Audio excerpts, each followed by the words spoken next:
চলছে, সেজন্য আমাদের প্রস্তুত থাকতে হবে।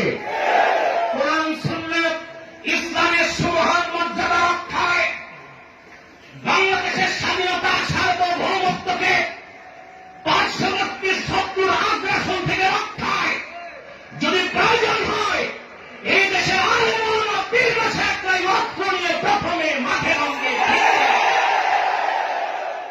সেজন্যই আলেম ওলামার বিরুদ্ধে মিছিল বের করা হয়। চলবে না, এটা বরদাস্ত করা হবে না।